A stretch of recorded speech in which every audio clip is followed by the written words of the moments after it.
Hey guys, today we'll be looking at the ESFJ personality type using the Godfather of Punk Rock, Iggy Pop, as an example. I already typed Lou Reed, so I figured why not. As far as the ESFJ, it's one of those types that people often forget about or neglect because of the stereotypes that are attached to it. So I'm going to be talking about the theory a bit more this time to try and clarify some misconceptions people have about it. So let's go ahead and get into the functions first. Alright, so before we get started, remember you can increase the playback speed of this video in the settings or just skip ahead to the interview if you want. But ESFJ, of all the 16 types, this one has the worst stereotypes that come along with it. And probably the worst of them all is the housewife, and that just turns a lot of people off right away. But anyways, what I'm going to do is give an example of someone that kind of fits that stereotype, who I see as an ESFJ, and explain why through the functions, and then compare that to Iggy Pop. So, Meghan Markle, Duchess of Sussex, ESFJ. Does she fit the stereotype of a housewife? Kinda, sort of, in a way. I really don't like using stereotypes at all, but she recently gave birth to a new royal baby, so she kind of fits into that category just by definition. But see, that's it. That's all you get by using stereotypes alone. Now, the functions, let me just say that I've watched some of her interviews, and judging by some of the comments I've read, people have some very strong opinions that go both ways. So I'm going to try and keep this objective and neutral. FE as the dominant function, very good judgment of character, obvious wide FE facial expressions, understanding of group and social dynamics, focus on others, harmony, us, we, that comes out in speech. From what I've gathered, she was an actress before, so skill in mimicry, making faces. She's very clearly understands how to network and human nature overall. And whether she's using that for her own means or not, I mean, you don't just marry yourself into royalty by being some average Joe Schmo. And if you personally view her as fake or just as a social climber or whatever to push her own agenda, that's fine. It's an individual assessment. Do me a favor, don't blame FE. It's just dumb. Functions are cognitive tools, okay? SI, good memory recall of tangible information. She remembers what others and the press say about her. Awareness of her body. She's obviously physically fit and attractive. Huge thing for SI in the first or second is holding and maintaining eye contact in a conversation or an interview to show respect.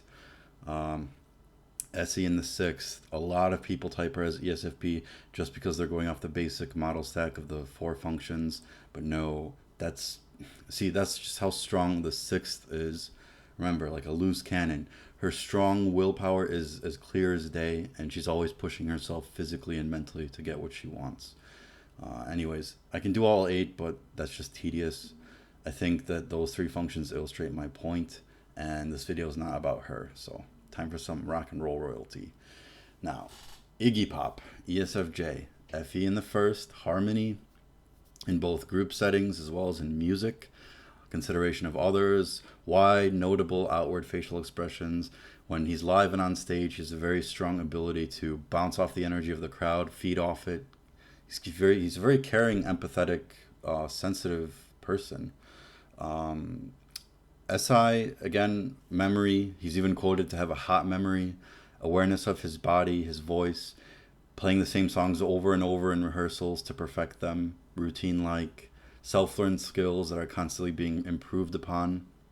I think he's even touring today still, but I'm not sure about that. SE in the sixth, raw power, search and destroy. Those are SE songs musically and lyrically. For those of you who don't know Iggy Pop, he had and still has crazy stage antics where he just goes all out. Broken bottles, jars of peanut butter. Yeah, that's kind of like SE overwhelming SI. NE in the third, being able to mix and mash ideas together to form new ones, considering different possibilities musically and emotionally. And finally, fourth slot TI, songwriting, looking for the exact word to match the emotion or overall feeling of a song or a script. Wide vocabulary, stuff like that. Anyways, let's go ahead and jump into the clip. Obviously, the first thing I'm going to ask you about is the album, which you've described, I believe, as a spitting out process. Can you explain that to me? Well, sure. That's where most Most of the energy for, I think, any good music comes, is basically, musicians are people that kind of, you go through life and on a daily basis, and you shuffle around the street, and you're kind of nobody, and you have to put up with a little of this, and you put up with a little of that, and it's not appropriate to, in the course of daily events, to always vent your feelings about things. I mean, it doesn't do you much good to go crazy in the sandwich shop, A nice wide FE smile, focus on other people, other musicians. A common misconception that people have about FE DOMs is that they aren't in tune with their emotions like FI DOMs are. And basically, there's two totally different ways of experiencing emotion. Generally speaking, FI is much deeper, FE is faster, more objective, and both dominant feelers are very sensitive people. FE DOMs want to look at emotions more objectively, and they're in tune with others' emotions around them, and that affects them. They don't want to disrupt the harmony of a group. At lunchtime, so you save it all up, and when you play your song, or sing your song, or beat your drum, that's when it comes out, and that's really the basis of any good musician. It all comes from the same thing. It's usually half anger, a little bit of defiance, a little bit of just the sheer joy of making a neat noise, and a little bit of just the kind of the harmonious feelings engendered by musical participation. Again, same thing. You can see his feelings externalized through his facial expressions. They are extroverting, going outwards. He's focusing on others. FE DOMs will have this mentality of like, teamwork makes the dream work. Are you proud of this album? Yeah, I am. I'm proud of all the people that worked on it, and we worked together very well. A lot of thought went into it, a lot of work. I'm really proud of it. What about Kate Pearson? How did you meet up with her? How did that come about? I met her doing one of these dubious rock star collections to Let's Sing Along and Save a Piece of the Earth numbers. It was a song called The Spirit of the Forest, and I was in the chorus. She was in the chorus right below me, and I just started talking to her, and she was a really nice girl, and she told me she liked my vocals. I like your deep voice, she said. So I thought, well, okay, maybe she'd like to sing together. I loved her voice. I've been a fan of theirs for a long time, but basically I just got to know her doing that afternoon. The ability to play a past event back in his head so fast and effortlessly to the point that he remembers the event, the song, and even quoting what was said, it's a good indicator of strong SI. And as long as it made an impression on him, that's important. As long as it made an impression. And also the way he's maintaining eye contact in this conversation as well, it's a sign of respect, and it's something that people with strong SI really value.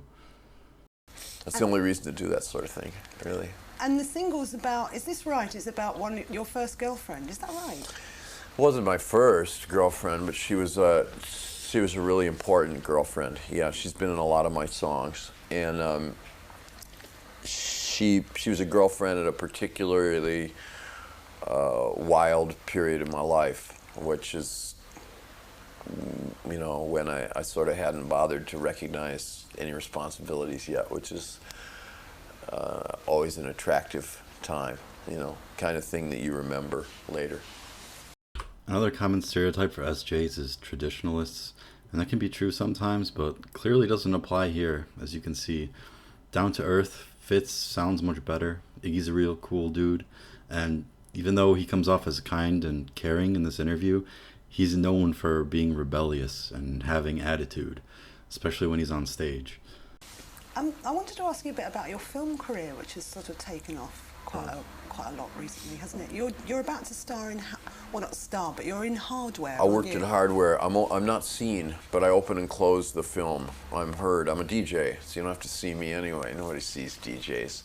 And his name's Angry Bob, and I based him. There's a particularly obnoxious disc jockey named Howard Stern in the United States that I sort of used as a model. But basically, it takes place in an apocalyptic future, and he's a DJ that he's become very popular by decrying this apocalypse and sort of, saying basically, there's no fucking good news today. The world has turned to shit, etc., etc. So let's rock and roll. That's kind of his thing. But as he's gotten bigger, he's taken some of the teeth out of his message in exchange for becoming successful. So, he's kind of become a devil's devil, and it was an interesting character to work with. Yeah, I think he let his SE slip out there for a bit. Happens. But anyways, don't use stereotypes. They're useless. They're for normies. Normies use stereotypes. Don't be a normie. Did you get into film roles? Was it a conscious decision? Yeah, I started working at it about 6 years ago, and got rejected constantly for the first year or two, and then I finally got very, very small parts from a couple of good directors. Alex Cox and Martin Scorsese gave me little parts, and kind of just rolled from there. And then John Waters gave me a more substantial part in Cry Baby. What was that like? Which is out now. That was fun. It's a lot of fun. I think when you see the film, my intent was to make it should look pretty ingenuous, like I'm just having a good time being a silly old git, basically. All right, you silly old gits. I'm going to wrap this one up. Iggy Pop, Godfather of Punk Rock, Housewife, however you want to look at him. Hope you enjoyed. If you did, make sure to like and subscribe. Thanks for watching.